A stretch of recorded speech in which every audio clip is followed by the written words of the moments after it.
Hello friends, ഏവർക്കും പുതിയ വീഡിയോയിലേക്ക് നമസ്കാരം. അങ്ങനെ കാത്തിരിപ്പിനൊടുവിൽ ഗുരുവായൂർ അമ്പലനടയിൽ എന്ന ചിത്രം OTT റിലീസ് ചെയ്യാൻ പോവുകയാണ്. അതിൻ്റെ ഏറ്റവും പ്രധാനപ്പെട്ട അപ്ഡേഷനാണ് ഇന്നൊരു വീഡിയോ ഭാഗത്ത്. വീഡിയോയിലേക്ക് വരുമ്പോൾ വീഡിയോ ലൈക്ക് ചെയ്യുക, ചാനൽ സബ്സ്ക്രൈബ് ചെയ്യുക. ഈ വരുന്ന ജൂൺ ജൂലൈ മാസം ധാരാളം ചിത്രങ്ങൾ OTT റിലീസ് ചെയ്യാൻ പോവുകയാണ്. നമ്മുടെ ചാനൽ ഭാഗം പരിശോധിച്ചാൽ നിങ്ങൾക്ക് കാണാൻ വേണ്ടി സാധിക്കുന്നതായിരിക്കും.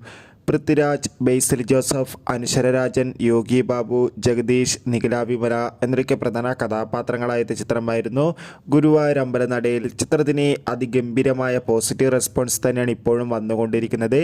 അതുകൊണ്ട് തന്നെ എല്ലാ സിനിമാ പ്രേമികളും ഒരേപോലെയായിരുന്നു ഗുരുവായൂർ അമ്പലനടയിൽ എന്ന ചിത്രത്തിൻ്റെ OTT അപ്ഡേഷൻ അറിയാൻ വേണ്ടി കാത്തിരുന്നത്. ഇപ്പോഴിതാ ചിത്രത്തിൻ്റെ OTT അവകാശങ്ങളൊക്കെ വിറ്റുപോയിരിക്കുകയാണ്.